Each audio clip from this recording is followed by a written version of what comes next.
Bien,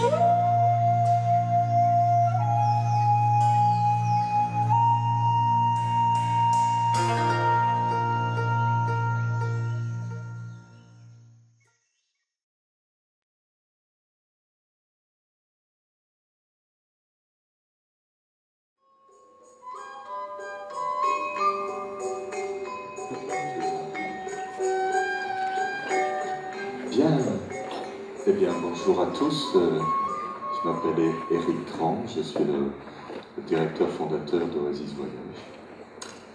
Et je suis accompagné dans cet atelier sur Bali de Denis Marquet, qui nous a fait l'honneur d'emmener en groupe à Bali dernièrement. Donc ça sera plus qu'intéressant de t'entendre ton regard de philosophe sur la vie balinaise. Merci, bienvenue. Alors, je vais vous parler un petit peu de mon histoire par rapport à Bali, c'est-à-dire qu'il y a 10 ans, quand j'ai voulu créer mon premier voyage initiatique, à l'époque, j'étais proche d'une personne qui s'appelle Margot Anand, qui a fait une voix qui s'appelle le Sky Dancing, peut-être que vous connaissez. C'était une globe trotteuse. Bienvenue, bienvenue. Installez-vous plutôt devant parce qu'on va projeter des choses. Prenez votre place là, tranquillement, il y a beaucoup de place ici. Elle m'a dit que l'une des terres les plus spirituelles qu'elle connaisse, c'était Bali. Et du coup, je suis allé en repérage en janvier 2005 à Bali. Et j'ai été vraiment émerveillé par cette terre. C'est-à-dire, je n'oublierai jamais quand je suis sorti de l'avion, et à l'époque, on descendait sur le tarmac, donc sur la piste, de cette ambiance qu'il y avait dans l'air, cette douceur, cette humidité. Et déjà les fleurs de frangipanier, qui sont ces petites fleurs blanches, il y a partout, par millions, qui viennent nous caresser les narines. Et ça a été le début des voyages que j'ai organisés à Bali au fil des ans. Mon réseau local s'est beaucoup développé, j'ai appris à faire connaissance avec des guérisseurs, on va en parler, avec des grands prêtres, avec des brahmanes. J'ai appris à m'immerger dans cette spiritualité balinaise dont on va vous parler. Et on a dû peut-être faire partir 30 ou 40 groupes là-bas. Je suis vraiment ravi de ça. Donc, peut-être avant de donner peut-être 2-3 indications un petit peu géographiques. Alors, juste pour que vous situiez Bali, on est juste au-dessous de l'équateur. Ce qui veut dire que c'est très simple. On a le soleil qui se lève à 6 heures, qui se couche à 18 heures, de manière très rapide, puisqu'on est au niveau de l'équateur. Et on a une saison des pluies de octobre jusqu'en avril, et puis une saison sèche de avril à octobre. En Indonésie, vous savez peut-être le nombre d'îles qu'il y a en Indonésie ? 17 000. 17 000 îles, et il y en a une seule qui n'est pas musulmane, c'est justement Bali, qui, par son histoire, à développer une spiritualité propre qu'on va avoir le plaisir de partager avec vous, qui est imprégnée d'hindouisme, un petit peu de bouddhisme et un petit peu d'animisme. Donc on vous a mis une carte de l'île ici. Ce qu'il faut savoir, c'est que donc, du nord au sud, ça fait 80 km, et d'est en est, ça fait 120 km. La carte n'est pas le territoire, comme vous savez. Si la photo est plate, Bali l'est beaucoup moins, puisqu'en fait, la seule partie plate de l'île, c'est en bas. Et Dieu merci qu'il y avait une partie plate, puisqu'ils ont pu faire une piste d'atterrissage. Donc, vous savez le nombre de volcans qu'il y a sur Bali? Imaginez 80 km sur 120. Statistiquement, il y en a 70. 70 volcans sur Bali. Et le sommet de Bali, c'est le mont Agung. On va y revenir parce que c'est un mont très important pour les Balinais.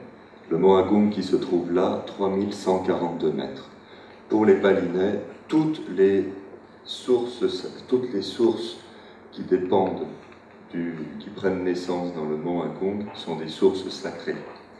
Ce qui veut dire que tous les temples les plus sacrés de l'île sont sur les contreforts du volcan.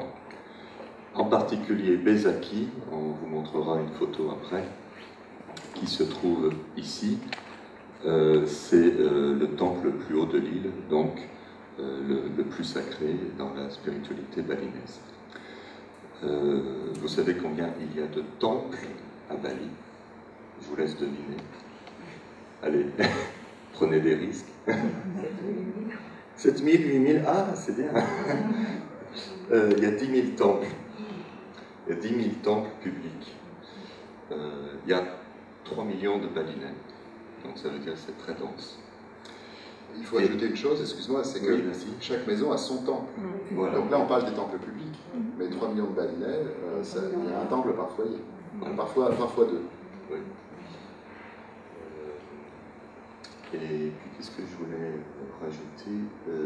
Voilà, 70 volcans. Oui, ce que je voulais dire, c'est que les fameuses rizières de Bali, vous avez vu peut-être sur les photos, les cartes postales, sont toutes situées sur cette partie-là. Voilà. Donc voilà un petit peu pour la géographie de l'île.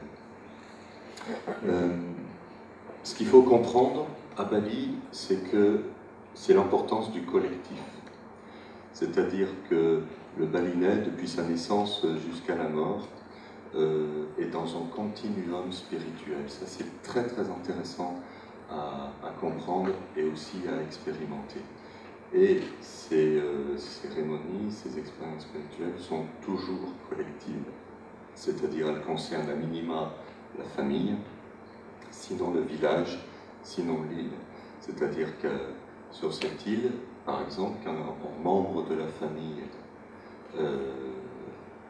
ressent une disharmonie et qui veut consulter le guérisseur, il emmène toute la famille avec lui. S'il y en a un qui a une disharmonie, c'est pas que son affaire, c'est l'affaire de la famille. C'est très intéressant.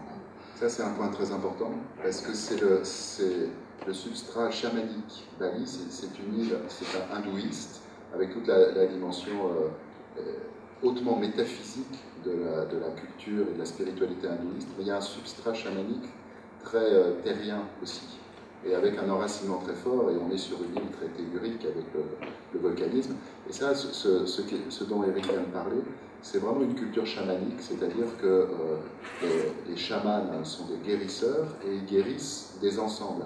Alors, un être humain individuel est un ensemble, mais un ensemble qui s'insère dans un ensemble plus vaste, la famille, laquelle s'insère dans un ensemble plus vaste, la communauté.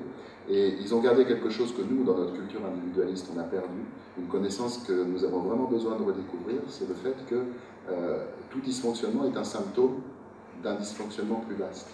Et ça, on commence à le redécouvrir dans beaucoup de méthodes de thérapie, les thérapies systémiques, par exemple, qui traitent l'ensemble et qui considèrent la maladie d'un individu comme un symptôme qui peut s'insérer diachroniquement, comme on dit, c'est-à-dire dans un ensemble dans le temps présent, ou alors synchroniquement, par exemple, excusez-moi, ou diachroniquement, c'est-à-dire dans une généalogie. C'est la généalogie qui peut être malade aussi. Et ça, ils ont aussi le sens de cette dimension. Donc, au niveau de la guérison, on trouve là-bas une spiritualité, une culture avec des connaissances qui sont traditionnelles, transmises depuis des temps immémoriaux, et donc extrêmement riches, et que nous redécouvrons à peine. Donc là, nous sommes vraiment des enfants par rapport à eux. J'aimerais vous raconter, lors de mon premier voyage, j'étais dans un hôtel à Ubud, qui passe pour la capitale spirituelle de l'île, et je prenais mon petit déjeuner presque sur le trottoir. L'hôtel avait une petite terrasse, et il y avait le trottoir qui devait faire 1 mètre, et puis il y avait des voitures qui étaient là. Et il se trouvait qu'il y avait un taxi, et c'était donc le matin, et j'ai vu arriver le chauffeur de taxi. Et pendant toute la durée du temps qu'a pris mon petit déjeuner, peut-être une demi-heure, je l'ai vu, nettoyer physiquement sa voiture. Je l'ai vu, 2, aller chercher des petites fleurs et des paniers d'offrandes et un bâton bâtonnet d'encens. Je l'ai vu confectionner son offrande avec les fleurs de frangipanier, avec le riz, avec les multiples fleurs qu'il y a à Bali, en sachant que chaque fleur ou chaque ingrédient a une résonance symbolique. Le riz relie à la prospérité, le frangipanier, ça met de la paix avec les ancêtres, toutes les petites fleurs. Je ne peux pas tout vous dire par cœur, mais chaque ingrédient de l'offrande a sa portée symbolique. Donc il a constitué son offrande, il a posé sur le capot de la voiture, il a allumé le bâtonnet d'encens, et puis il a fait ses invocations et ses récitations de mantra et ses namastés. Je vous le raconte là en peu de temps, et tout ça, ça a duré une demi-heure. Et c'est après qu'il est parti pour sa journée de travail. Donc là, je vous donne un exemple du taxi, mais quand par exemple on est à l'hôtel, il y a des hôtels AUTELS, et tous les matins,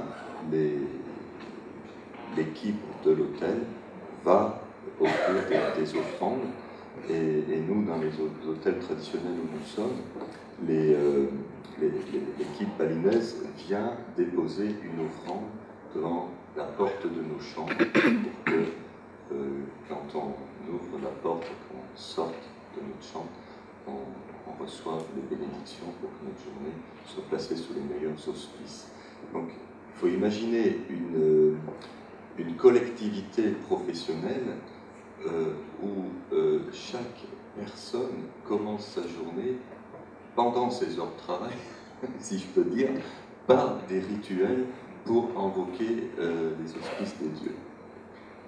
Oui, c'est pour nous qui sommes de culture chrétienne, on a entendu peut-être la phrase « Cherchez d'abord le règne de Dieu et le reste vous sera donné par surcroît ». Quand on va à Bali, on a une application parfaite, et non seulement individuelle, mais collective, sur une île entière de cette phrase. C'est-à-dire que la priorité est mise au spirituel, et le reste suivra. Alors ça peut être un petit peu, ça peut décontenancer, hein.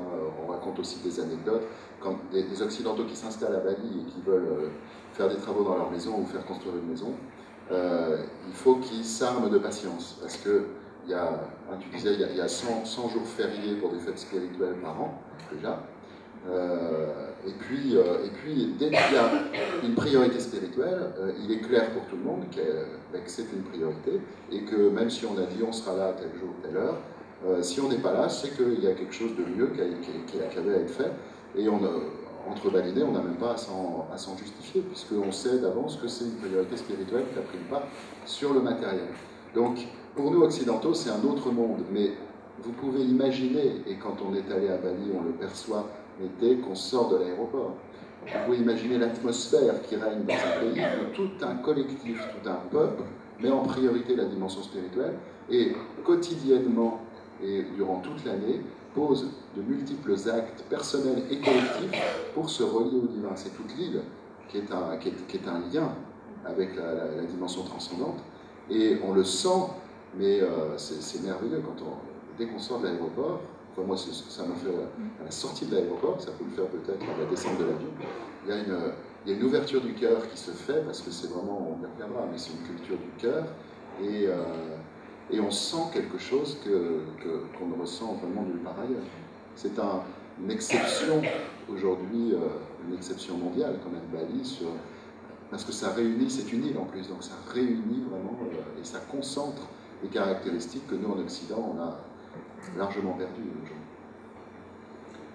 Chaque année, il y a une journée silencieuse à Bali. Personne ne travaille. Il est interdit d'utiliser des engins à moteur. Il est interdit d'utiliser de l'électricité. Tous les ans, il y a une journée où l'île s'immobilise. Ça, c'est incroyable. Et il y a le collectif est tellement fort que lors de la dernière éruption du mont Agung, je crois que c'était il y a 80-90 ans, les Balinais ont fait pendant un mois, 24 heures sur 24, ils se sont relayés pour faire des processions à Besaki, le temple le plus près de Bangkok. le plus haut de Bali. Ça, c'est très touchant. Vouloir comprendre le calendrier balinais, ça... Parce qu'il y a certaines semaines qui font 3 jours, il y en a qui font 8 jours, il y a certains mois qui font 20 jours, d'autres qui font 40. Je crois qu'il y a une dizaine de sages sur l'île qui ont, je dirais, les clés de ce calendrier balinais. Et partout, on le voit, il est affiché, mais ce calendrier a beaucoup d'importance parce que tous les balinais s'y réfèrent tous les jours. Et c'est là où il y a le programme de toutes les cérémonies planifiées, parce que bien sûr, il y a les cérémonies, on va dire, inattendues, les naissances, les décès, le mariage, etc. Mais effectivement, chaque balinais participe à plus de 100 cérémonies dans l'année. Et participer à une cérémonie, c'est pas juste faire une procession, ça commence entre 3 et 10 jours avant pour préparer les offrandes. Et c'est ce qu'on va on va rentrer un petit peu dans ces délices de ce cycle qui est les offrandes, les purifications, les bénédictions. On est tout le temps dans ce processus-là, offrande, purification, bénédiction. Donc on va vous montrer, on va commencer par les offrandes, c'est-à-dire quand nos groupes arrivent à Bali, il y a déjà confection, on fait confectionner à l'avance une offrande collective pour le groupe. Ça s'appelle en pejati. Et à côté de ce pejati, chaque personne du groupe va constituer sa propre offrande, comme je disais, avec les ingrédients. Alors, je vais vous montrer cette photo. Donc là, vous avez les petits paniers donc en feuilles de palmier tressées. Et là, vous avez quantité de fleurs. Et chaque personne va constituer sa propre offrande après qu'on ait expliqué la symbolique de chaque fleur. Ça, c'est un atelier très important. On commence par ça. On ne commence pas exactement par ça, parce que dans le merveilleux voyage que tu nous as concocté, il y a le premier jour, il y a les massages balinais. Et ça, c'est très important, parce qu'on a quand même fait un voyage assez long, on est sous le coup du décalage horaire, et il y a le premier jour, on va auprès d'une femme qui est merveilleuse, hawaïenne, qui a son école et son atelier de massage balinais traditionnel. Et on passe tous entre les mains expertes de masseurs et de masseuses balinais. Et ça nous nettoie le corps en profondeur de toutes les fatigues du voyage. Moi, j'ai été surpris d'être régénéré totalement et de ne rien ressentir, même du décalage horaire. C'est vraiment quelque chose qui remet à zéro complètement et qui rend complètement vierge et disponible pour ce qui suit. Et ce qui suit, effectivement, c'est quelque chose. Là, c'est une photo, on voit des fleurs, mais ce qui se passe, et le moment où Madé, le guide sur place, qui est une personne merveilleusement reliée, connectée, explique la symbolique de l'offrande, c'est un moment extraordinaire, parce que la simple explication de la symbolique et le symbole vivant qu'est chaque fleur, chaque élément de l'offrande, ça nous permet de nous connecter à une dimension intérieure à chaque fois. Et quand on confectionne son offrande avec l'explication de la symbolique, on vit une véritable expérience intérieure. C'est pas simplement un petit rituel extérieur, c'est pas du folklore, en d'autres termes. C'est vraiment une première expérience intérieure extrêmement forte, je peux en témoigner, et de connexion profonde, à la fois à l'âme balinaise, mais aussi à leur manière et à la manière de l'âme balinaise, avec une dimension de transcendance. C'est une expérience vraiment très belle. Pour la petite minute logistique, par rapport aux effets du décalage horaire, ce sont soit le massage, soit l'eau, soit les deux en même temps. C'est la voie royale pour se réaligner. Donc là, je vous montre la réalisation d'une offrande. On est au stade où les gens confectionnent les offrandes. Elles ne sont pas encore déposées dans le temple. Donc là, on est passé un petit peu vite pour vous montrer à quel point les offrandes sont importantes, c'est-à-dire qu'ici, on voit ce qu'on appelle les péjatis. C'est, comment on pourrait appeler ça, ces constructions d'offrandes. Ce qu'il y a de sympa à Bali, c'est qu'on mange les offrandes. Une fois qu'elles ont été bénies par le grand prêtre. Et on les mange aussi collectivement, c'est-à-dire on savoure les offrandes des autres groupes et on offre nos offrandes à nous. Oui, absolument. Les offrandes ne sont pas seulement composées de fleurs, je vous rassure, donc on ne se retrouve pas à manger des fleurs. Mais les offrandes sont aussi composées de tas de gâteaux, des spécialités balinaises, des choses tout à fait comestibles. Et le moment où on mange les offrandes, après qu'elles aient été offertes au divin, c'est vrai que pour les Balinais, c'est en quelque sorte absorber l'énergie divine. Une fois qu'elles ont été consacrées en devenant offrandes, elles sont devenues ce que les hindous appellent du prasad, c'est-à-dire une nourriture sacrée chargée d'énergie divine. Et c'est un moment aussi très, très beau et très fort. Donc, là, on a confectionné les offrandes, on n'est pas encore allé au temple. Donc, pour aller au temple, il y a les tenues traditionnelles que l'on doit porter. Donc là, à Bali, le premier rituel, c'est la purification. Je ne sais pas pourquoi les Balinais tiennent absolument à nous purifier, nous les Occidentaux, quand on a ils m'ont parlé beaucoup de ça, ils nous purifient, parce qu'on est souvent dans les eaux sacrées au début du voyage, au moins de 3 jours, si ce n'est pas plus. Et les Balinais se purifient eux-mêmes tout le temps, hein. C'est vraiment une culture de la purification, mais effectivement, quand ils nous voient arriver, ils sont certainement sensibles au contraste. Nous, on est chargé de beaucoup de choses, et la purification balinaise nous remet vraiment à zéro. On y reviendra là-dessus un peu plus loin. Le choc culturel et la différence entre quelqu'un qui se construit en Occident et quelqu'un qui se construit à Bali. Cette différence est gigantesque, et on va y revenir, c'est très important. Mais effectivement, cette purification initiale, elle est vraiment très importante pour des Occidentaux, parce que sinon on ne peut pas se rendre disponible vraiment à cette spiritualité. Alors, donc je vais vous montrer, là j'ai été un petit peu vite, je vais vous montrer en ordre chronologique. Donc là, on a... Tu vois, Denis, on peut te travers. Donc là, c'est Wayan et Tara, donc les personnes qui nous accueillent sur place. Wayan est marié à Patrick, qui est tombé en amour avec Wayan et aussi avec Bali. Et Patrick, pour pouvoir se marier avec une balinaise, ça a pris 2 ans, parce que les sages du village ont vérifié s'ils connaissaient bien toutes les subtilités de la spiritualité balinaise. Et la spiritualité balinaise, je ne sais pas comment tu la ressens, je trouve qu'il y a 2 niveaux. Il y a en niveau, on rentre très très facilement, c'est le niveau expérientiel, l'expérience. Par contre, si on veut comprendre la spiritualité balinaise, au bout de 10 ans, j'ai toujours pas compris.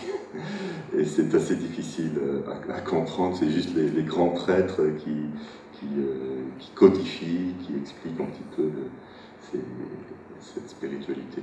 Ce qui est difficile à comprendre, c'est la codification rituelle, en fait, parce qu'elle demande d'être né dans cette culture, et le peuple ne la comprend pas, la codification rituelle. Nous, dans ces voyages, on a la chance, on y reviendra sans doute, de fréquenter des grands prêtres, notamment. C'est vraiment un grand privilège, et des gens qui sont conscients et qui peuvent expliciter les arcanes de cette spiritualité. Mais même le peuple balinais, il la reçoit, mais il ne la comprend pas forcément. C'est comme un catholique de base, il n'est pas expert en théologie. Et il y a une différence de cet ordre-là à Bali entre ceux qui pénètrent les arcanes et ceux qui le vivent, tout simplement. Mais c'est vrai qu'on a quand même la chance, avec Madé, d'avoir une ouverture. Lui, il est disponible en fonction des questions qu'on lui pose et du niveau de compréhension qu'on souhaite avoir. Il donne le maximum quand même. Donc on peut quand même arriver à pénétrer l'intériorité de cette spiritualité. Donc là, on a confectionné les offrandes et on ne s'est pas encore purifié. Donc si certaines personnes ont ce qu'on appelle des kebayas, vous voyez, les femmes portent cette sorte de chemisier transparent, et quand on va se purifier pour la première fois, tout le monde est en blanc, avec le sarong blanc. Donc les femmes ont le sarong, la kebaya, la ceinture. Les hommes ont le sarong, la chemise et ce qu'on appelle le houdan. Je ne sais pas pourquoi les balinais ont dit que les hommes avaient plus besoin de contenir le mental que les femmes. C'est étrange. Un peu humiliant. On m'a donné cette explication une fois. Je ne sais pas si on t'en a donné une. Voilà. Donc après, je vais vous montrer la photo suivante. Donc on va dans les bains sacrés.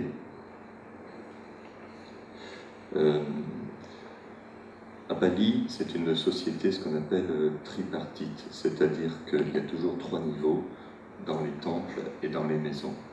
Et ces 3 niveaux sont aussi les 3 niveaux du corps, les pieds, le reste du corps et la tête. Dans les temples, il y a 3 niveaux aussi. Il y a le niveau de la zone de préparation des rituels, il y a le niveau de l'immersion dans les eaux sacrées, et il y a le niveau du grand prêtre, où on va recevoir les bénédictions. Donc c'est vraiment très ritualisé.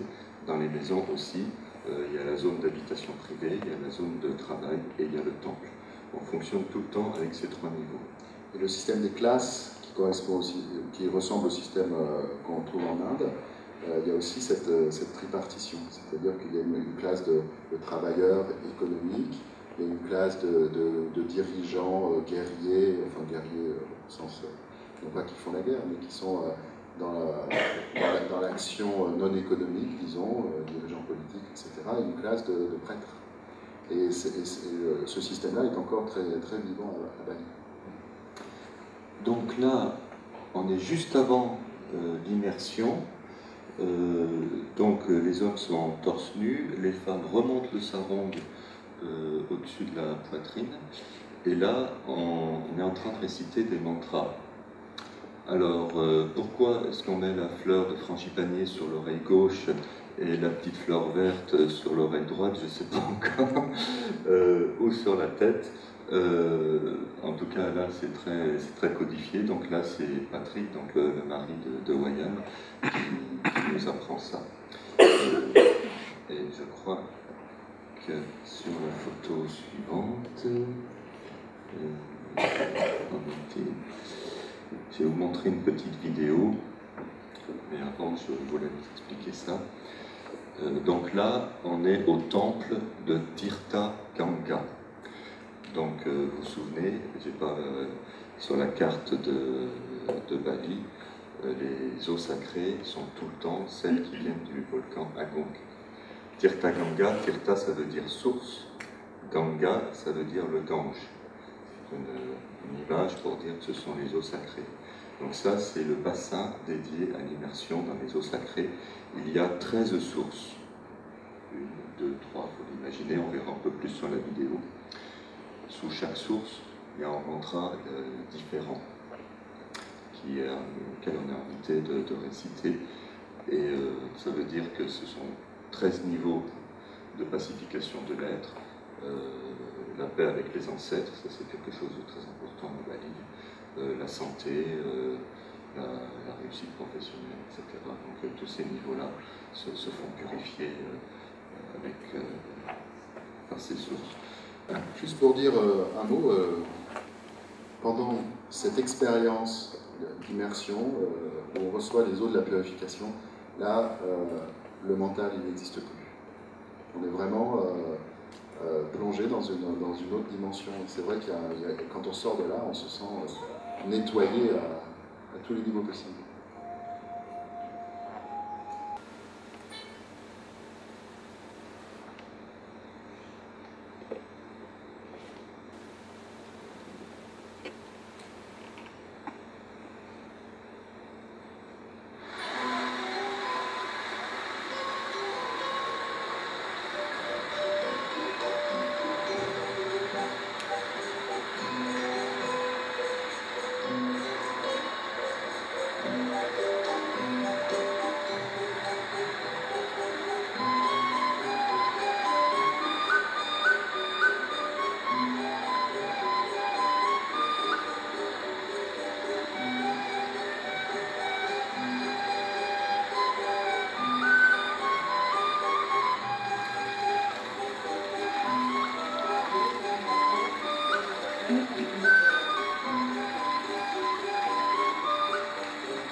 faut savoir, c'est que les purifications aux eaux sacrées se font plutôt autour de la pleine lune.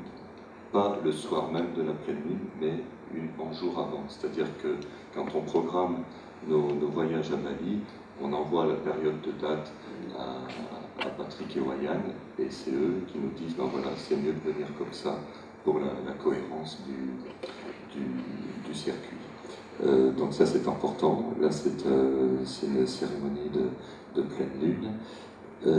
Et après, donc entre là où les personnes sont immergées en sarong blanc et l'accès ici sur la partie supérieure du temple, là on est en général entre minuit et 2 heures du matin. Et ça dépend un peu du groupe et du passage sous les eaux sacrées, s'il y a du monde, etc. C'est toujours un moment qui me touche énormément, ce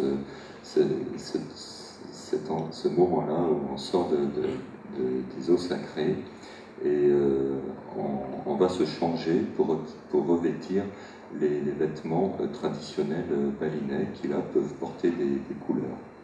Et donc c'est là, tout le monde est tourné vers le mont Agung. Voilà, donc le grand prêtre tourne le dos à l'assemblée, tout le monde est tourné vers le divin. Voilà. Et je vais juste montrer une petite photo.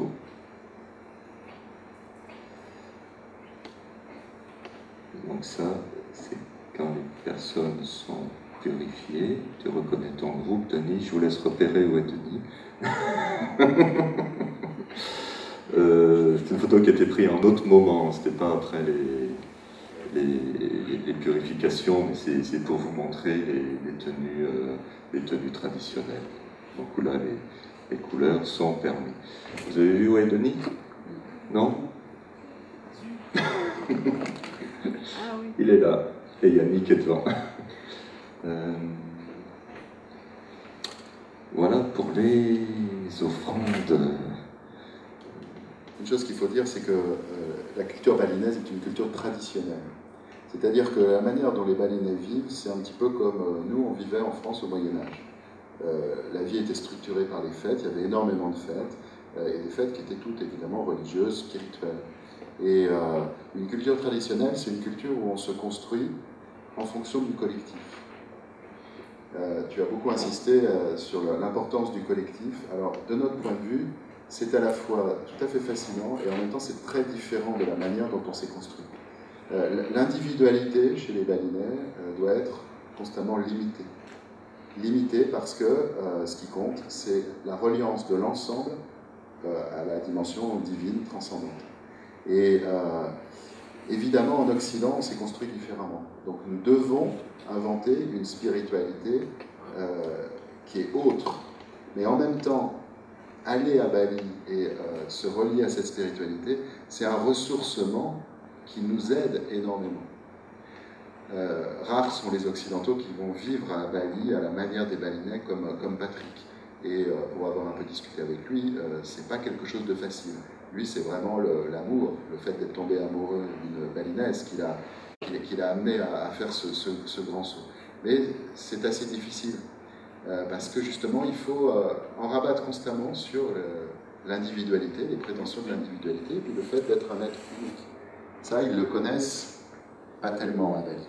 Mais en revanche, on va faire là-bas, dans un voyage comme celui-là, une cure d'ouverture à la dimension divine qui nous ressource incroyablement par rapport à nos vies occidentales. Force est de constater que nous vivons dans un monde qui laisse très peu de place à la transcendance. Et c'est à nous individuellement de conquérir des espaces pour la transcendance. Et bien là-bas, brusquement, on se retrouve dans une île où tout est fait pour l'ouverture à la transcendance. C'est une expérience qui ne laisse pas intacte, et quand on revient, on est nourri merveilleusement d'une dimension qu'on peut transposer ensuite à sa vie quotidienne. Donc là, c'est une photo qui a été prise donc, sur la partie supérieure du temple. Donc.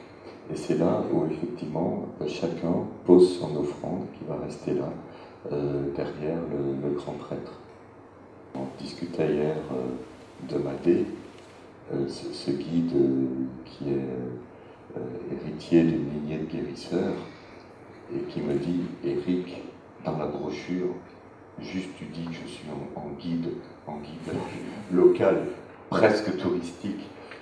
Et des fois, ce qui des fois ne me convient pas, parce que après j'ai des personnes qui reviennent du voyage, je dis, Éric, tu as vu comment tu as présenté Madé, c'est bien plus que ça. Et moi je dis, il ne veut pas te présenter autrement. Il y a effectivement cette dimension où on ne met pas le focus sur soi. Et je me souviens quand j'ai rencontré Madé pour la première fois, j'ai posé des questions, il ne répondait pas. Et pourtant, il y avait eu un autre ami, Louis Payana, qui me faisait découvrir justement son livre. Il disait, Madé, c'est quelqu'un de super, etc. Il ne répond pas à mes questions. Donc on était face à face, on s'était donné rendez-vous dans un restaurant, un café, je ne sais pas. Et après, j'ai compris, quoi. C'est-à-dire, pour les guérisseurs, c'était pareil. Ils parlent très très peu. Donc, j'étais à l'intérieur de moi dans un espace un peu troublé, parce que je n'avais pas la matière, comme chez nous, en Occident, où quand on veut créer quelque chose ensemble, on parle, on discute, on s'arrange. Là-bas, j'étais sur un terrain qui m'échappait, quoi. Et avec les guérisseurs, c'était la même chose. Pourquoi? Parce que là-bas, quand j'allais voir en guérisseur, je disais, on va voir tel guérisseur, il est très connu, très génial, etc. Ok, j'y allais, et puis en fait, le guérisseur n'était pas là, parce qu'il avait été appelé, et puis il allait revenir peut-être 4 heures après, ou le lendemain. Et il y a eu quelque chose de beau dans mon... C'est quelque chose que je trouve très beau dans le métier que je fais, c'est vraiment de faire se rencontrer les mondes.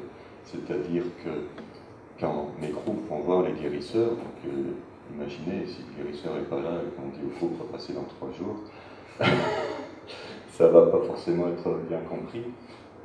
Donc j'ai dû à la fois organiser toute une préparation des groupes qui, de manière presque pédagogique, comme on vient de le voir, on vous apprend comment s'habiller et pourquoi il faut s'habiller comme ça, et les offrandes, et comment il faut se tenir dans un temple, etc.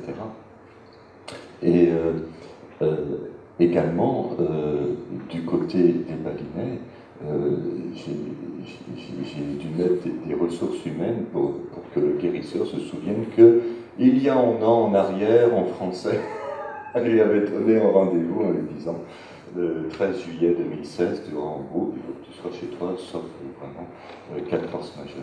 Donc c'est... Le point important là, c'est que le temps balinais est structuré selon le sacré. C'est un temps sacré. Nous, on a structuré notre vie en fonction d'un temps profane. J'ai un contre-exemple de ce que tu dis, mais qui va dans le même sens en fait. C'est-à-dire que nous, on a eu la chance d'avoir la visite d'un grand prêtre accompagné de sa femme qui l'assiste. Un des grands prêtres les plus éminents de l'île, parce qu'il a des fonctions très très importantes, et puis de toute façon un grand prêtre, c'est vraiment le sommet de la hiérarchie spirituelle balinaise, et il s'est occupé de notre groupe, il nous a préparé un merveilleux rituel, il est venu à notre hôtel, et après il a mangé avec nous, et on a discuté un peu avec lui, et là on a appris qu'il avait fait 4 heures de voiture à l'aller, et qu'il allait faire après le repas, qui était en pleine nuit, 4 heures de voiture au retour, pour rentrer chez lui, et il s'était excusé platement de son retard. Il avait eu à peu près 1 heure de retard parce qu'il avait dû s'occuper il y avait des fonctions dans son temps, il avait dû s'occuper de personnes de façon inopinée. C'est-à-dire que c'est le temps du cœur. Il y a une demande, il devait y répondre, mais ensuite ça n'a pas empêché de répondre à notre demande et de faire 8 heures de voiture dans la journée. C'est-à-dire que ce sont des êtres qui sont vraiment dans le don. Et c'est parce qu'ils sont dans le don que de temps en temps, il y a des priorités de don qui peuvent être autres que celles qu'on a prévues. Nous, parce qu'on a inscrit une date sur un agenda, on est tenu de le faire. C'est le temps profane. Eux, c'est un temps qui est enraciné vraiment dans le sacré, c'est-à-dire dans le cœur. Et c'est très émouvant de voir quelqu'un qui est un personnage suréminent spirituellement de l'île accorder autant d'importance à un groupe de touristes occidentaux. Voilà, ça c'est Sri Ampu. Je l'aime beaucoup, c'est un grand prêtre.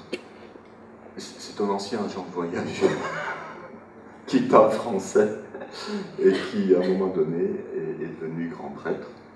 Donc c'est très contraignant pour une personne d'être grand prêtre, ça veut dire il ne peut plus vraiment se déplacer sur l'île, il doit rester dans son temple. Il y a plusieurs catégories de grands prêtres. Et celui-ci, en plus, il nous accueille chez lui, il nous fait manger chez lui et nous partage justement sa vie de grand prêtre. Là-bas, les grands prêtres sont mariés pour l'immense majorité. Si vous allez à Bali, du reste, quels sont ceux qui sont allés à Bali que l'on voit? D'accord. Donc vous êtes peut-être rendu compte que les Balinais posent beaucoup de questions. Et comment tu t'appelles, et quel est ton travail, et puis est-ce que tu es marié, est-ce que tu as des enfants? Et à Bali, c'est bon d'éviter de dire non. Donc, c'est pour ça que quand on dit « est-ce que tu es marié ?» alors la réponse, si ce n'est pas le cas, c'est de dire « pas encore ». Donc il y a des petites choses comme ça qui vraiment nous aident à tisser ce lien intime et subtil avec les Balinais qui eux sont très très réceptifs à ce niveau-là, quoi. Il y a cet aspect-là qui est très important, oui, on dit oui, Bali. Il y a aussi un autre aspect, c'est que le mariage fait partie des structures de la société. Et c'est une société où c'est pas l'individu qui décide s'il se marie ou pas. Bien sûr, il y a un choix dans le partenaire, mais il y a encore aussi, quand même, on demande l'avis des ancêtres, des sages, etc. Comme ils sont connectés, pour un Balinais, il est évident que l'avis d'un grand prêtre, par exemple, sur un mariage, va être le bon et va être le gage que s'il dit oui, tu peux y aller, que effectivement, ça sera un bon mariage. De notre point de vue d'occidentaux, ça veut dire qu'il faut quand même bien faire confiance à la parole d'un autre, à une autorité. Nous, en Occident, on a répudié les autorités qui nous disent comment on doit vivre. On n'accepte plus ça, et à juste titre. On invente une spiritualité, tant bien que mal en Occident, qui est fondée sur la liberté, le libre choix individuel. Bon. Le mariage à Bali, c'est un petit peu un passage obligé. À partir d'un certain âge, on se marie. Donc l'existence d'adultes d'un certain âge qui ne sont pas mariés, c'est quelque chose qui peut leur paraître bizarre, mais ils savent que nous, on vit différemment, tout simplement. En tout cas, ça n'a pas le même sens chez eux et chez nous. Dans le même sens, il n'y a pas de mendicité à Bali. Pourquoi? Parce que chaque individu fait partie d'un collectif. Donc, sauf si de lui-même il décide de quitter le collectif, ce qui est rarissime, parce que c'est une décision colossale de quitter le collectif, il fait partie d'une communauté, et ce qui fait que, voilà, il n'y a pas de mendicité, de gens qui sont laissés en dehors de la collectivité. Voilà. On peut sentir à la fois que c'est quelque chose qui nous fascine, qui nous fait envie, qui nous manque, peut-être. Et en même temps, le réceptacle au divin, c'est la collectivité à Bali. Donc Bali, l'île tout entière et le peuple balinais est un réceptacle de la dimension divine. Nous, en Occident, on est en train d'inventer une spiritualité où c'est vraiment l'individu qui se fait réceptacle à titre individuel du divin, dans le meilleur des cas, hein, parce que bien sûr, sur le plan civilisationnel, on voit tous les jours que ça engendre beaucoup de chaos, d'avoir rompu avec ce mode traditionnel où c'est le collectif qui est réceptacle. Et c'est comme si, en allant à Bali, on se ressourçait dans notre histoire profonde, dans notre passé, dans notre tradition profonde, pour retourner dans un monde qui a rompu avec la tradition. Et dans un monde où, malgré tout, une spiritualité est possible, une spiritualité est à vivre et surtout à inventer. Là, sur la photo, vous voyez le grand prêtre de Besaki. Besaki, c'est un ensemble de temples. C'est un temple où il y a plusieurs temples. Donc, le grand prêtre de Besaki, c'est la plus haute sommité de l'île. Et je me souviens que lors dans le groupe que j'accompagnais. On arrive à Bezaki, on est attendu par Pakmenkou. Ce qu'il faut savoir à Bali, c'est que les hommes, on les appelle Pak et les femmes Ibu. Donc, si je m'adresse à Denis, je dirais Pak Denis ou Ibu Daniel, voilà. Donc, soit Pak, soit Ibu. Donc lui, il nous attend. Et puis, sur ce temple de Bali, j'avais observé qu'il y avait ce jour-là un peu de sécurité, un peu d'armée. Et puis, je vois arriver en hélico. Et en fait, c'est le gouverneur de l'île qui arrive. Et le grand prêtre, ce qui est très intéressant, c'est que lui, il avait en BlackBerry. Et c'est très très intéressant ce que j'ai observé, et donc son BlackBerry n'arrêtait pas de sonner parce que le gouverneur voulait voir le grand prêtre. Eh bien, vous avez donné sa parole, il a fait attendre le gouverneur. Il a terminé son rituel avec nous, ça a duré 3/4 d'heure, 1 heure, et puis il a fait ce qu'il avait à faire après. Ce qui est important, ce qui moi m'a touché à Bali, c'est que, un petit peu à la différence de ce qui se fait chez nous, quand on fait des séminaires de développement personnel, on va s'isoler, on coupe les portables, on ferme certaines portes, ou voilà, on met un peu certaines vies en dehors. À Bali, c'est pas du tout ça. Ça veut dire qu'on est tout le temps interfacé entre le quotidien et le spirituel. C'est-à-dire qu'en plein rituel, le grand prêtre peut sortir son BlackBerry et répondre à quelqu'un qui veut lui parler. En plein rituel, il est contactable par le monde. Mais en même temps, quand il marche dans la rue, c'est pareil, il porte sa spiritualité. Donc on n'a pas peut-être un peu cloisonnement apparent, bien sûr, mais là-bas, c'est vraiment très interfacé, c'est ce qui m'a beaucoup plu. Oui. En fait, nous, on s'est fondé sur une séparation entre le profane et le sacré en Occident. Dans une culture traditionnelle comme Bali, cette distinction n'existe pas, tout simplement. C'est-à-dire que tout est sacré. On est dans un espace qui est, de part en part, sacré. Et du même coup, répondre à un coup de fil, ça fait partie du sacré.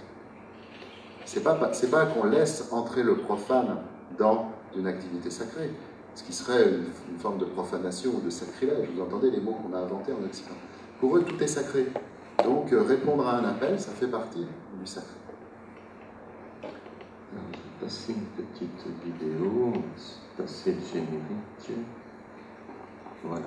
Bénédiction et purification par nos guérisseurs, Pakusti et Pakoyan. Je vais mettre le son. Là, on est à Bezaki.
Vous avez vu ce que fait...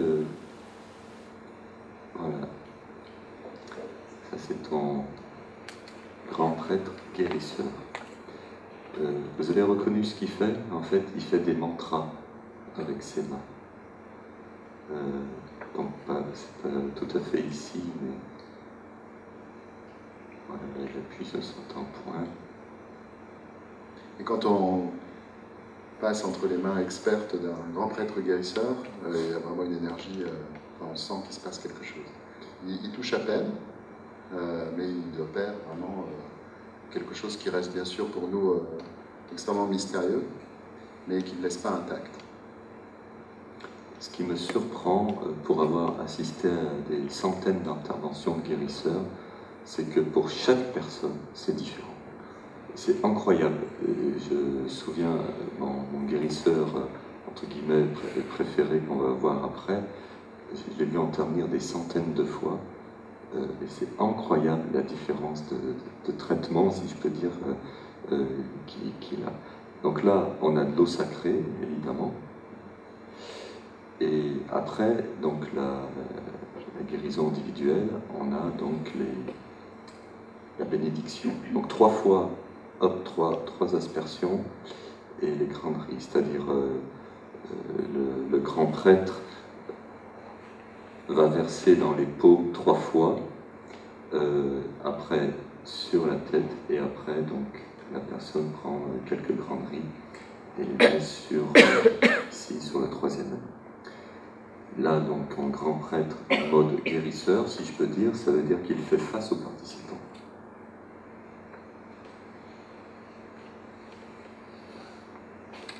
Voilà. Si vous avez des questions, n'hésitez pas à les poser sur tout ce que vous voyez.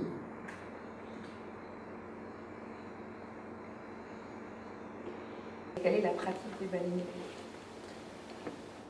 Je peux juste dire... Le matin, par exemple, en se levant, qu'est-ce que la première chose qu'on fait? C'est-à-dire qu'un balinais ne va pas prendre sa voiture sans avoir déposé des offrandes, c'est-à-dire sanctifier, sacraliser, ou sans s'être relié, avoir relié sa voiture à la dimension divine pour une protection, etc. Et moi j'ai été frappé, à Bali, c'est le lieu où les voitures sont les plus propres au monde, certainement, parce qu'il les lave tous les jours. Un balinais lave sa voiture tous les jours. Mais il la lave pas comme nous, on lave notre voiture juste pour qu'elle soit propre et pour que les chromes soient bien brillants. Non, c'est pas ça. Il la lave, mais c'est une purification rituelle. Et un balinais, de toute manière, tout étant sacré, il ne peut rien faire qui n'ait une portée sacrée. Mais c'est frappant de voir à quel point il n'y a pas une voiture sale à Bali. Pour les balinais, ce sont les offrandes. Le matin, en se levant? Voilà, offrandes. Elles s'habillent quand même? Ou même pas? Si, ils revêtent leurs vêtements traditionnels et ils ont un petit autel qui souvent est une petite planche en bois qui peut être grande comme ça, qui est posée en général à 2 mètres de haut. Et là, ils mettent les offrandes. Et ça partout. C'est-à-dire que là, on parle du Bali spirituel.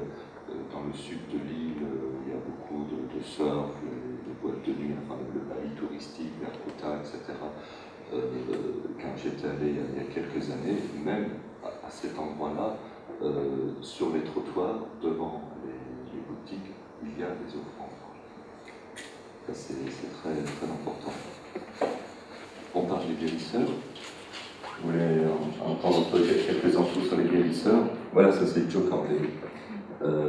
C'est quelqu'un pour moi d'assez incroyable et qui est cher à mon cœur. Je suis très, très relié à lui.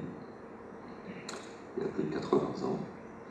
Et c'est cet homme-là que j'ai vu intervenir plusieurs fois, de manière très très différente. Donc, je vais donner cet exemple avec l'accord de la personne en question. Une fois, j'ai eu quelqu'un, c'était presque une voisine, elle était dans le village à côté où nous sommes, et pendant 3 ans, elle s'est intéressée au voyage, Et pendant 3 ans, elle m'a posé des questions. C'est la seule que je connaisse et qui ait lu, par exemple, les conditions du contrat d'assistance secours dans le détail, quoi. Vous savez, toutes les petites lignes, là. Ah, elle nous a fait travailler. Elle me disait, page 8, et s'il se passe ceci, voilà.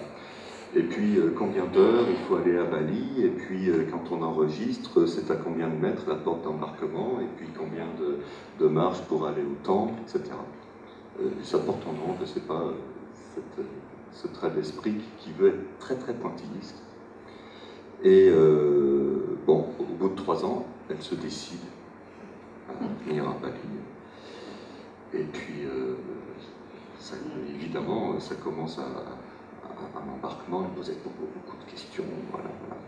La questionnite aiguë. Bref, on va voir Joe Corday, et là, j'oublierai jamais ça de ma vie. Donc, en guérisseur, exerce dans son temple.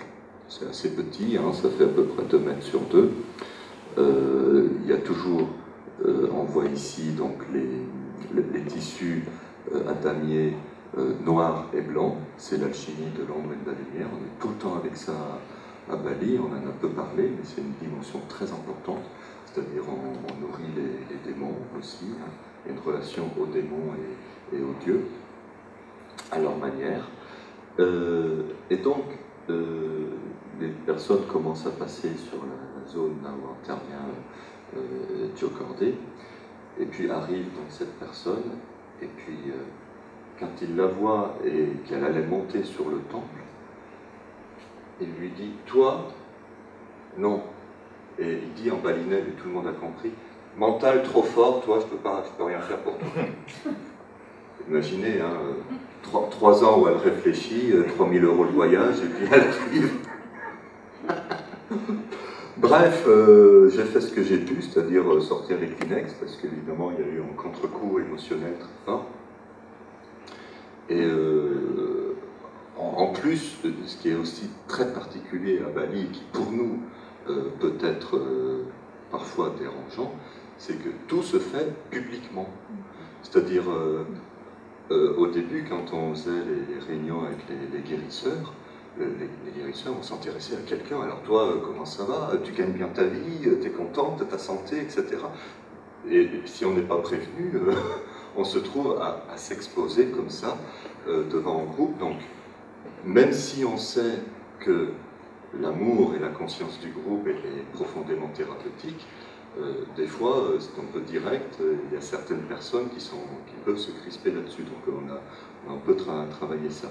Toujours est-il, cette participante était très très secouée, parce qu'en plus de ne pas se voir accéder aux soins de la guérison, elle se faisait entendre ça devant tout le monde, quoi. Et le groupe a eu une résonance de cœur très belle. J'ai vraiment trouvé, vraiment rentré en empathie avec Janine, parce qu'en plus, je crois que le guérisseur disait tout haut ce qu'on pensait tous tout bas. Et puis, 3 jours après, j'ai dit, tiens Janine, si on essayait de repasser voir le guérisseur, donc avec le bus, on a refait un détour, on est repassé voir Joe Corday, il y était, et il l'a pris. Il l'a pris, et justement, j'ai même filmé ce moment, on a vu un miracle sous nos yeux. C'était un moment incroyable.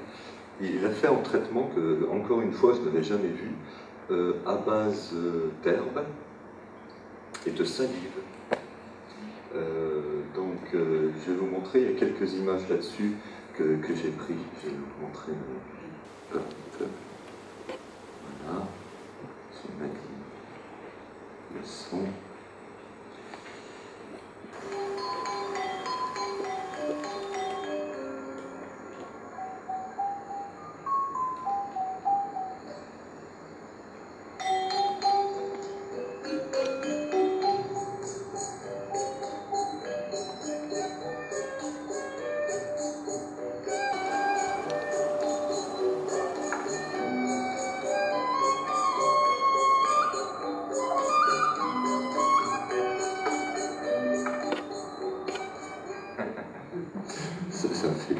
ça me touche toujours beaucoup. Je vais juste revenir en arrière pour vous expliquer deux, trois petites choses.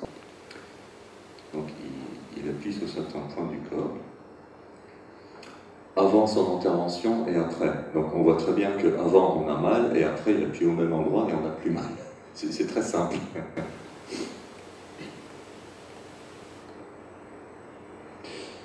Et après, donc c'est là où il fait son intervention avec la salive. Ouais. Ça a été incroyable, c'était même devenu une blague dans le groupe, puisque on interpellait Janine, on s'appelle Janine, on disait tiens Janine, tu as une petite question là pour la route, tu te demandes pas combien est de kilomètres le prochain village, et il y a une cérémonie qu'on a fait après, une cérémonie à Ganesh, où le grand prêtre donne un immense collier de fleurs aux vétérans de la sagesse, c'est un peu l'expression que j'ai donnée, et elle, comme c'était une des personnes les plus âgées du groupe, elle a reçu cet immense collier, et ça a été vraiment un grand souvenir pour elle de sa vie, quoi. Voilà un petit témoignage.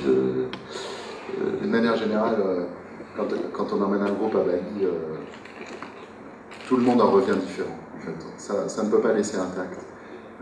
D'une façon générale, un voyage en conscience, un voyage initiatique est fait pour ça.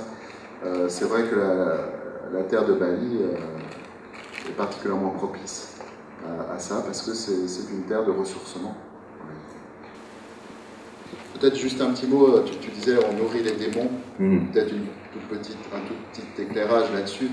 Il faut pas, dans démon, il ne faut pas voir quelque chose d'effrayant, le diable ou quoi que ce soit. C'est simplement, il existe, dans toute tradition spirituelle, on distingue l'accompli et l'inaccompli. Et le chemin spirituel est un chemin d'accomplissement, c'est-à-dire que ce qui est encore inaccompli, toutes ces énergies qui dorment dans l'humain, qui dorment plus ou moins, qui sont chaotiques, etc., qui ne sont pas encore touchées par la lumière divine, c'est des énergies inaccomplies qui sont dans l'ombre. Et quand on les laisse se manifester, eh bien c'est l'ombre qui se manifeste et ça crée du chaos. Et dans une culture comme Bali, qui est une culture fondée sur l'harmonie, sur l'ordre et sur l'ouverture au divin, eh bien le but c'est de contenir toutes ces forces inaccomplies et de ne pas les laisser créer du chaos et troubler l'harmonie du collectif. C'est une démarche qui est différente de chez nous en Occident, où on a abandonné toutes les pratiques traditionnelles qui contiennent les énergies inaccomplies. C'est pour ça qu'on vit dans des sociétés qui tolèrent une dose de chaos qui, du point de vue des Balinais, serait tout simplement insupportable. Et c'est là où ils ne peuvent pas vraiment nous comprendre, et ils ne peuvent pas non plus comprendre comment on s'est construit en relation avec cette dimension chaotique. Eux, quand ils font une offrande aux démons, ça veut dire tout simplement que ces énergies inaccomplies, ils leur donnent une certaine nourriture, hein, les mots là sont un peu inadéquats, et c'est un échange, une transaction. Il y a encore dans ces pratiques-là des racines chamaniques très fortes. Et Bali, on peut comprendre la culture spirituelle balinaise que si on tient ensemble cette dimension d'hindouisme très ouverte à la transcendance et aussi cette dimension chamanique très ouverte aussi sur les énergies.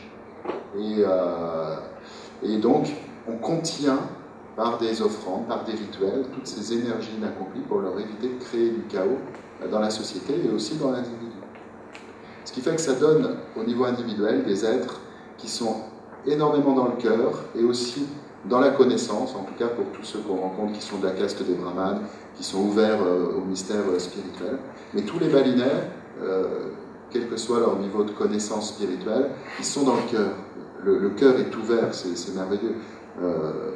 On rencontre les gens les plus simples, les gens du peuple, ils ont une ouverture du cœur tout à fait extraordinaire, qu'on ne rencontre pas du tout, très rarement dans nos pays.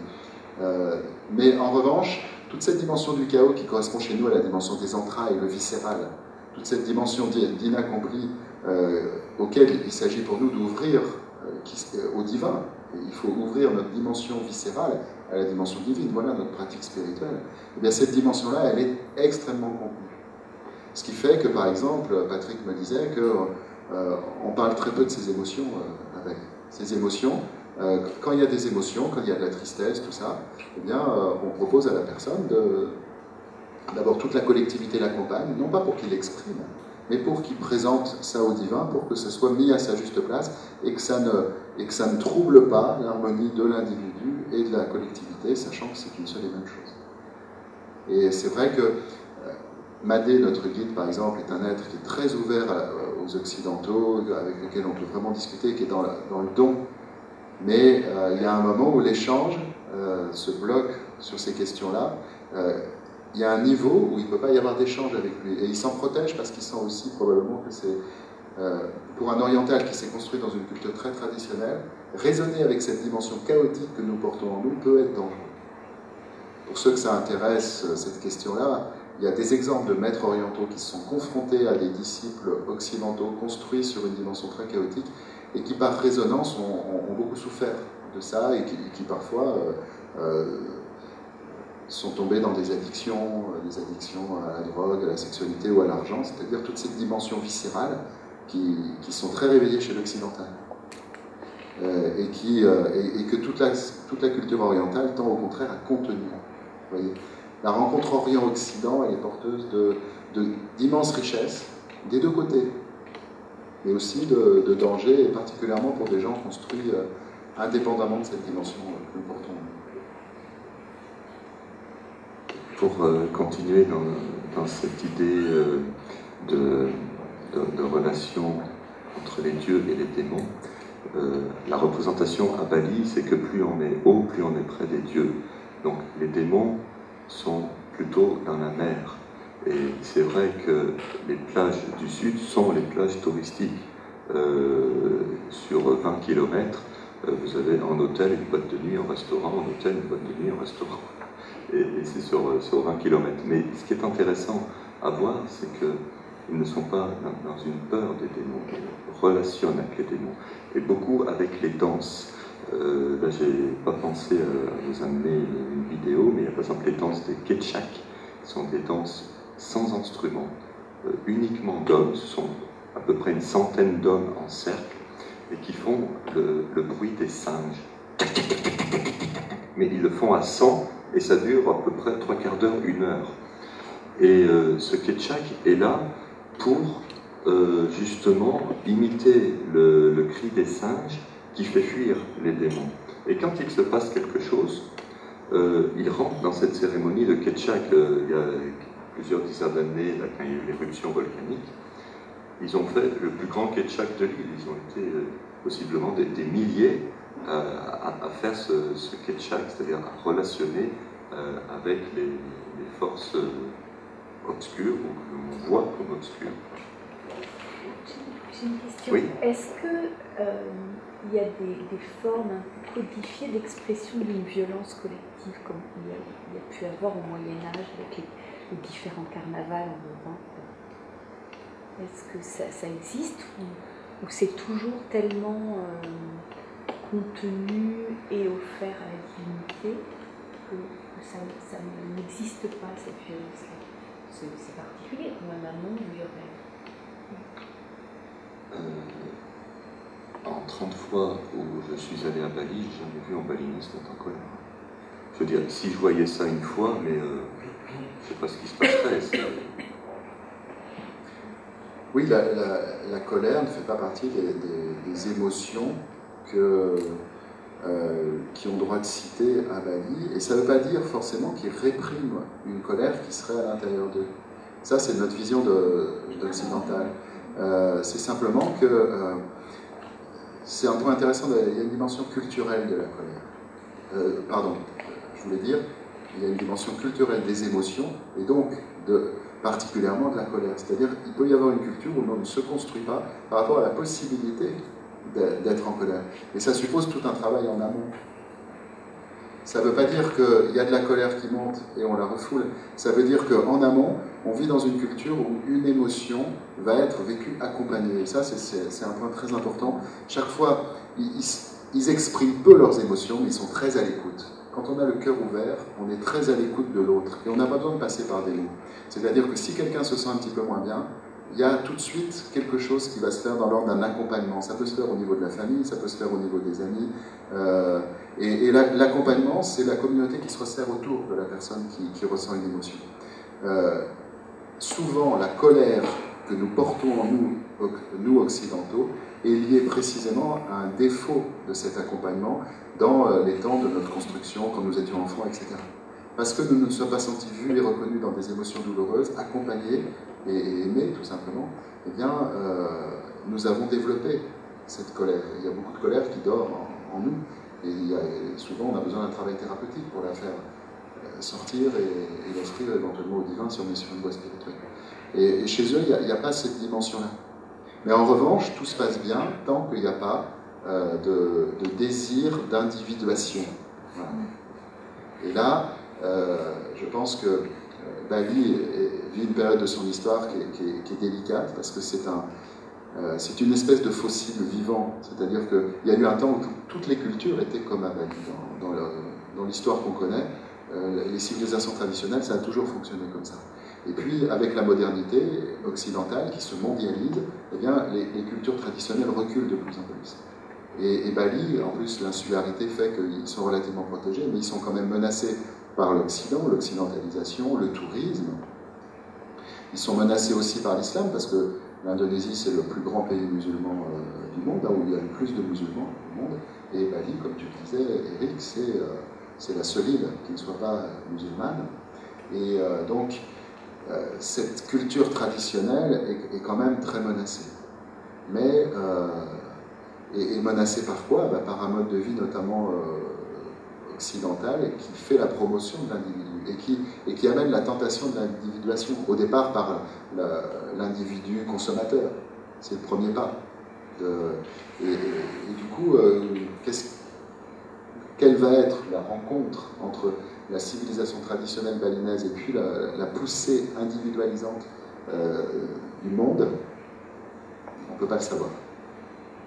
Mais pour l'instant, il reste cette culture traditionnelle et c'est intéressant d'aller faire un petit tour, d'aller se ressourcer et d'aller percevoir ce que c'était que ces civilisations traditionnelles qui sont notre passé.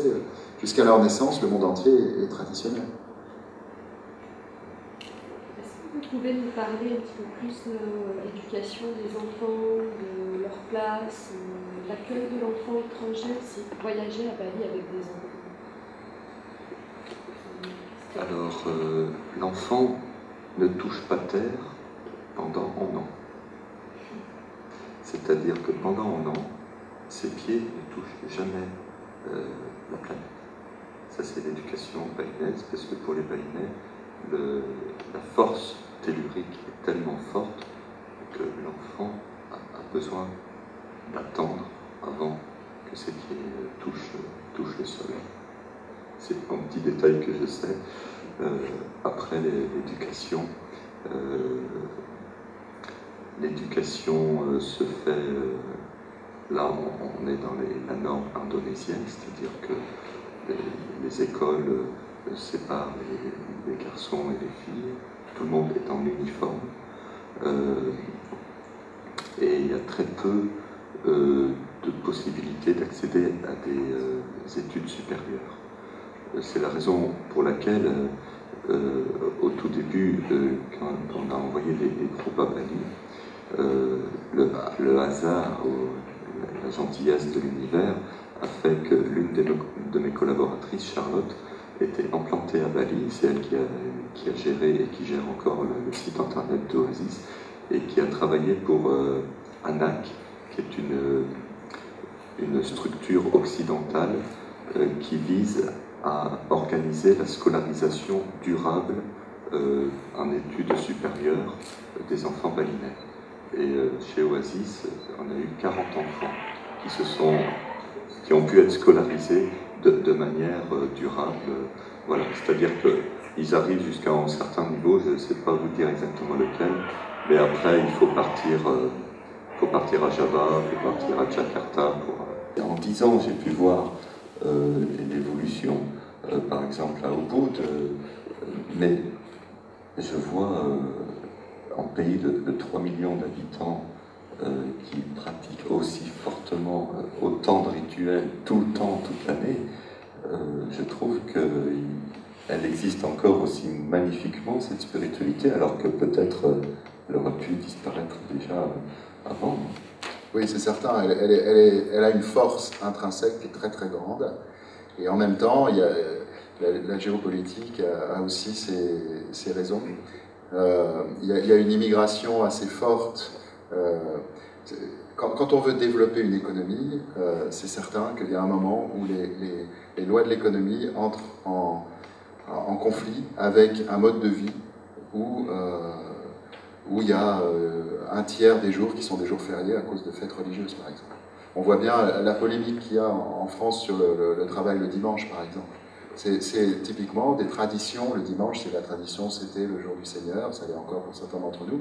Et le jour de repos est lié à des raisons religieuses de façon traditionnelle. À Bali, comme les Balinais vivent encore de cette manière-là, eh bien, il y a une forte immigration de travailleurs javanais notamment, enfin qui viennent de toute l'Indonésie. Et c'est un véritable problème politique à régler pour eux, d'essayer à la fois de limiter cette immigration, et ça, il y a de grandes discussions politiques à Bali pour ça, et en même temps de se développer économiquement pour ne pas rester complètement à la traîne. Voilà, il y a des forces qui sont puissantes, qui entrent en conflit avec la tradition. Cette tradition est extrêmement forte, là je te rejoins complètement. C'est pas pour autant qu'elle n'est pas quand même menacée par l'évolution du monde actuel. Et force est de constater quand même que des cultures traditionnelles fortes ont disparu aujourd'hui à cause de ce mouvement de mondialisation. En fait, on ne sait pas. Souhaitons que Bali tienne. J'aimerais vous montrer un très très beau rituel où on va encore décliner ce processus offrande, purification, bénédiction. On est tout le temps dans ce mantra-là, offrande, purification, bénédiction, tout le temps à Bali. Et pour les Balinais, le moment du jour où l'énergie est la plus pure, c'est le lever du soleil. Ils appellent ça Satvika. C'est là où pour eux, l'énergie est la plus pure. Donc, je vais vous montrer un rituel qu'on a fait sur la plage nord de l'hôtel. Ça veut dire que là, on s'était réveillé à 5 h du matin.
vous avez identifié les trois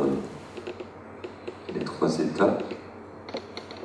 Les offrandes au début, vous avez vu une fleur de frangipanier avec le bâtonnet d'encens, donc chacun a sa fleur de frangipanier et son bâtonnet d'encens. Après, ça, on rentre dans la purification. Donc là, on est dans la purification corporelle, énergétique. C'est Wayan qui montre les mouvements à faire pour nettoyer son corps. À l'offrande. On a passé, voilà, je suis revenu en arrière. Donc, après la purification du corps, tout le monde est dans les eaux pour se purifier. Et là, c'est la bénédiction avec les eaux sacrées. On est sur le temple, le Panchak Batul, c'est le plus haut en latitude de l'île, c'est un point très important. Et je fais un arrêt sur image parce que c'est bien de l'eau sacrée, donc c'est bien de l'eau de source, puisque sur cette plage, ici, il y a apparition d'une source. Il y a une source qui vient émerger sur la surface terrestre, juste à côté de la mer, quoi. Et des fois, elle est immergée à marée haute, donc c'est un rituel, évidemment, qu'on fait à marée basse. Et après, donc là, tout le monde est en tenue blanche, tenue de purification. Et après, donc, comme vous l'avez vu, on rentre dans un temple, on va dans la partie supérieure, la troisième partie, la plus proche du ciel. Et là, donc, vous voyez ici, donc les tenues traditionnelles que tout le monde porte. Voilà. On a le joli rituel que j'aime beaucoup. Vous l'avez fait? Oui. C'est un très beau et très fort rituel, vraiment. Puis il y a l'immersion dans la mer aussi. La purification, c'est pas un vain mot. Quand on parle de purification à Bali, c'est vraiment un nettoyage profond de l'être sur tous les plans qui se fait. Et quand on revient, on ne voit pas les choses de la même manière. C'est-à-dire qu'il y a vraiment une transformation, quelque chose qui a été nettoyé en profondeur.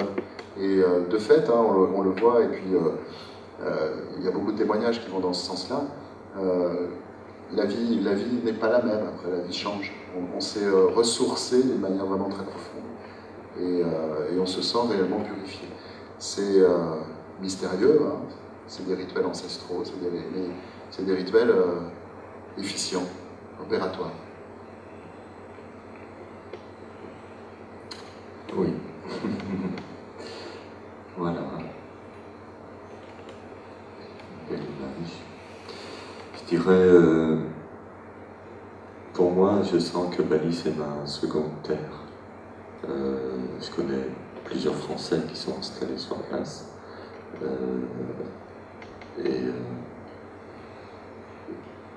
Si je devais quitter ce pays, je crois que c'est à Bali, j'irais.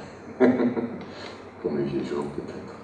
Et rien que d'entendre cette musique de bambou qu'on appelle le gamelan, de revoir les photos, je ressens, je ne sais pas si ça te fait le même effet, je ressens dans mon corps l'humidité, cette douce humidité de Bali qui, je pense, amène à un certain état d'esprit, de douceur, de lenteur. Voilà, pour moi, on aurait dû commencer par ça, c'est-à-dire en vous disant que Bali, c'est l'île des dieux. Ça s'appelle God's Island, quoi. Ça peut être le titre de l'atelier. C'est une île où le contact entre l'humain et le divin est évident, plus qu'ailleurs, vraiment. C'est-à-dire qu'il ne fait pas question, on le sent dès qu'on arrive, dès qu'on touche terre, cette terre. Je vous parlais tout à l'heure d'une ouverture du cœur, et c'est quelque chose qu'on ressent vraiment. Il y a une joie ambiante, en fait, qui est en réalité intérieure, naturellement, et que la terre permet de réveiller et de révéler beaucoup plus facilement et avec beaucoup plus de fluidité que dans les endroits que nous fréquentons habituellement. Mais on retrouve ça en France, on a des endroits comme ça qui sont forts, mais c'est local. Là, c'est un pays entier, c'est une île entière, et c'est un peuple entier. Donc, il y a quand même quelque chose de tout à fait singulier dans l'expérience balinaise. Vous avez peut-être des questions? Donc, est-ce que cette conscience, ils ont pas été aussi éduqués dans la conscience forcément de la notion écologique occidentale, je dirais. Quels sont les travaux dans ce pays? C'est vrai qu'à Bali, il se pose une question sur les déchets. Et ça me touche de citer également Charlotte, qui est une des collaboratrices d'Oasis, et qui, après s'être impliquée pour ANAC, a créé une association qui s'appelle Peduli Alam. Et cette association œuvre pour le traitement des déchets dans un village vers Ahmed, donc la partie est de l'île. C'est-à-dire elle a dédié son action sur le traitement des déchets. Donc ça veut dire quoi? Elle a appris l'indonésien, qui est une langue par chance assez facile à apprendre. 2, elle a construit des outils pédagogiques dans les écoles. Donc elle allait dans les écoles pour dire, ben voilà, si tu t'amuses avec ton sac plastique, eh ben, tu ne jettes pas le sac plastique dans la rivière. Et s'il y a déjà un sac plastique dans la rivière, tu l'enlèves et tu le mets où? Et du coup, elle a créé des poubelles en dur, parce qu'elle a trouvé que sur place, c'était, quand je dis en dur, c'était en ciment, des choses comme ça. Et elle a réuni des fonds pour faire passer des camions. Et une fois par semaine, quitter les poubelles. Ça s'appelle Peduli Alam. Elle a eu un reportage télé dessus, en 2 même. Vous pouvez trouver son site si vous voulez soutenir son action sur les liens d'Oasis. J'aime beaucoup Charlotte, c'est une fille du 16e arrondissement de Paris qui est partie de toute la planète gérer les déchets de la planète. Je trouve ça absolument admirable. Et elle a quitté Bali puisque maintenant elle est arrivée à son objectif que l'association tourne sans elle. Donc elle est revenue et elle a fait ce qu'on fait à Bali, c'est-à-dire qu'on se marie, qu'on a des enfants. Pour répondre, voilà, donc c'est vrai qu'il y a une question par rapport à ça, et du coup il y a des solutions qui pour maintenant se mettent en place, qui sont un peu plus de l'initiative des maires ou d'une collectivité, voire des particuliers. Quoi. Moi, ce qui m'a frappé à Bali, c'est quand même que c'est très propre par rapport à ce genre de pays, les pays de même niveau socio-économique. Et bon, là je parle d'une impression personnelle, mais j'ai vraiment l'impression qu'ils sont, à la fois par leur ouverture à la dimension divine, mais surtout peut-être par rapport à ce soubassement culturel chamanique qui est très présent et qui est vraiment un rapport particulier à la terre, à la dimension tellurique, à la nature. Ils sont prêts à entendre ce qu'un occidental peut avoir à leur enseigner sur le plan technique, c'est-à-dire comment faire. Mais la nécessité de le faire, ils sont vraiment peut-être plus prêts à l'entendre que, par exemple, que dans un pays comparable au point de vue religieux, l'Inde. L'Inde est un pays extrêmement sale. Bon, c'est à cause de la surpopulation, c'est certain, mais aussi peut-être à cause d'une sensibilité qui est moins prête à entendre la nécessité de la dimension écologique qu'une culture qui, certes, est hindoue, comme Bali, mais aussi très enracinée dans un rapport sain à la nature, un rapport ancestral. Les rituels, ils sont hindouistes ou c'est un mélange et ils se font en balinais ou en langue hindoue? Par exemple, les mantras, on va retrouver les mêmes mantras dans n'importe quel ashram en Inde, et à Bali, dit de la même façon, où ça va être traduit. Oui, alors la langue sacrée de l'hindouisme, c'est le sanskrit, parce que les textes sont en sanskrit, donc les mantras sont en sanskrit. Après, moi j'ai entendu une adaptation balinaise de certains mots sanscrits.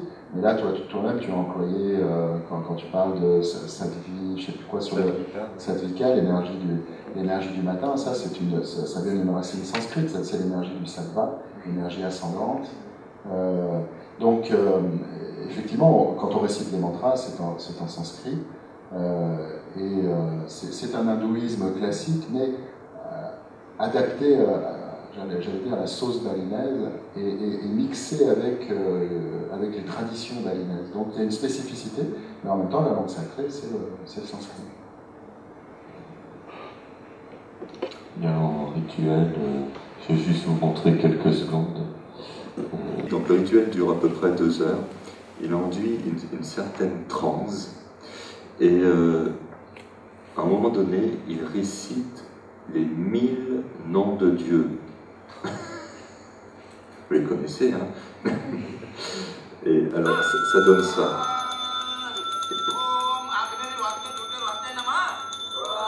Swaha.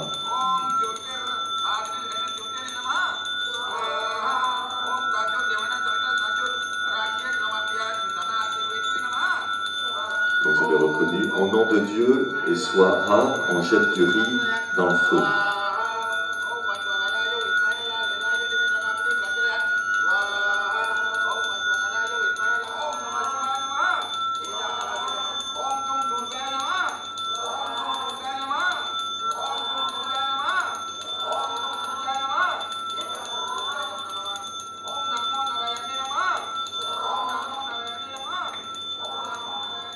Alors, ça dure 2 heures. À la fin, il y a des instruments de musique qui viennent se greffer, parce qu'en énorme coquillage, des clochettes type balinaise. La femme du grand prêtre.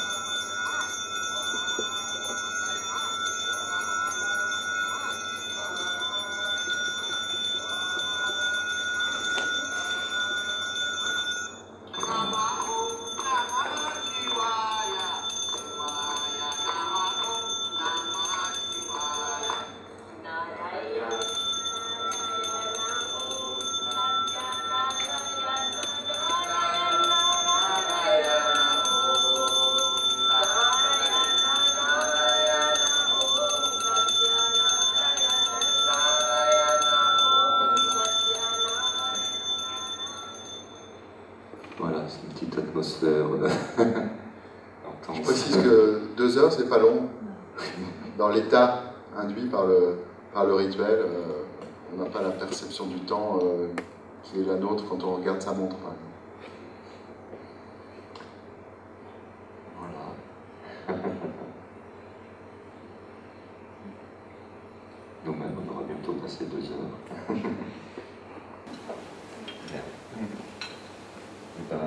Comme on dit à Bali,